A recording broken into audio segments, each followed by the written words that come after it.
Stephen, thank you very much.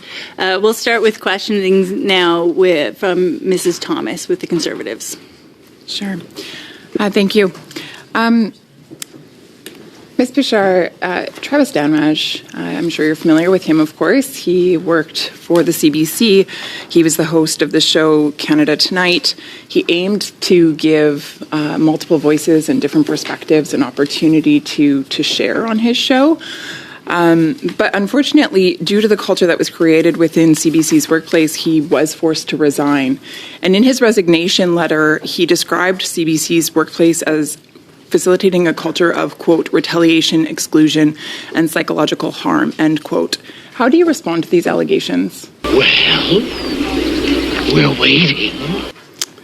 Well, as you know, Mr. Danraj has filed a complaint to the Human Rights Tribunal. So unfortunately, I'm limited in the comments that I can make because we're going to hear the evidence at that tribunal. I'll just set the record straight right here. At this committee, you do have the ability to be open and honest here, and everything that you say here, of course, is kept in confidence and it's not usable in court. So I'd be curious as to how you would respond to that. Well, this is not my interpretation of my responsibility. We are in a court litigation or a quasi-judicial tribunal litigation. With respect to that process, I will reserve my comments.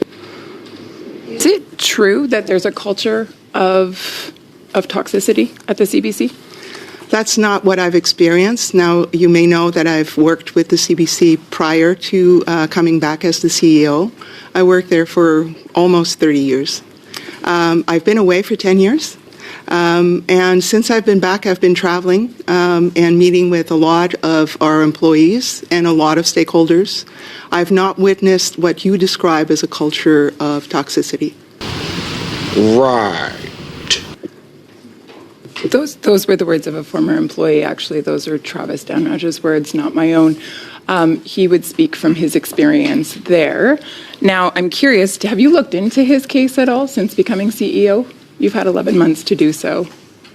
Again, I cannot comment on his specific case. I'm not asking you to comment on the specific case. I'm just simply asking you, have you looked into it? Have you looked into his complaints, his concerns?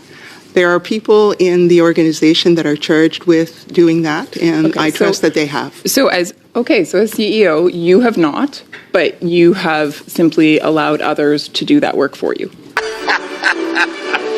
Well, as is natural in a large organization, I don't actually double up on everybody's responsibility. Okay. Ms. Bashar, as is natural in any organization, the buck stops with the CEO, the person at the top.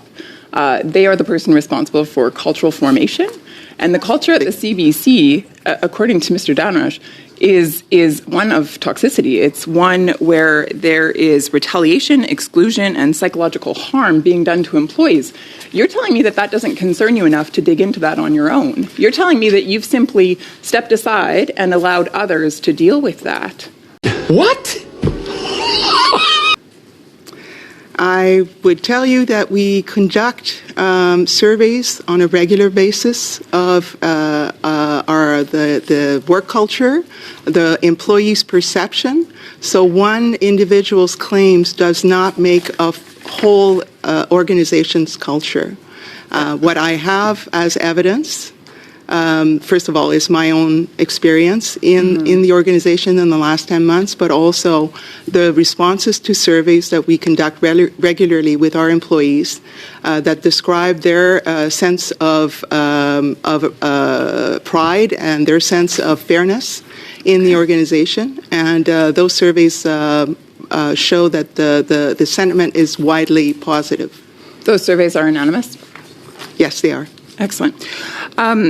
In a leaked phone call that Mr. Danraj, he asked the CBC management, quote, why can't they, the CBC, get interviews with Conservatives?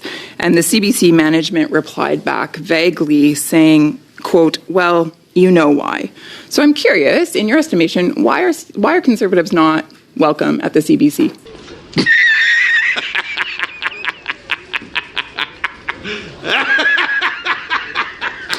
Well, I would say conservatives are quite welcome at the CBC. In fact, they are interviewed regularly. Give me an example of the last 5 conservatives that were interviewed on the show within the last 2 weeks. Anywhere within the CBC. I can't answer that.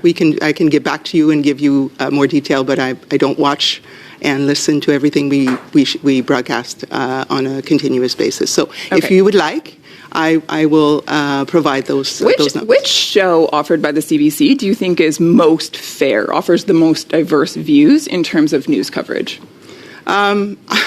Well, all of our shows are, especially in the news area, are governed by the same journalistic standards and practices. Oh, come on! So I would say... Some are equally diverse? I would say they were all striving to achieve the proper balance in terms of subject matters, interviewees, and diversity of points of view. So there would be no bias at the CBC?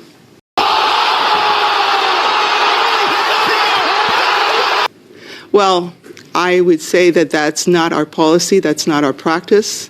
I'm not oblivious to the fact that some people claim there is bias, but that's not how we work. Your perception. What's your perception? You're the head of the organization. What's your perception? My perception is that we are working very hard to try and bring accurate, factual-based news and information to Canadians every day. So no bias at the CBC according to you?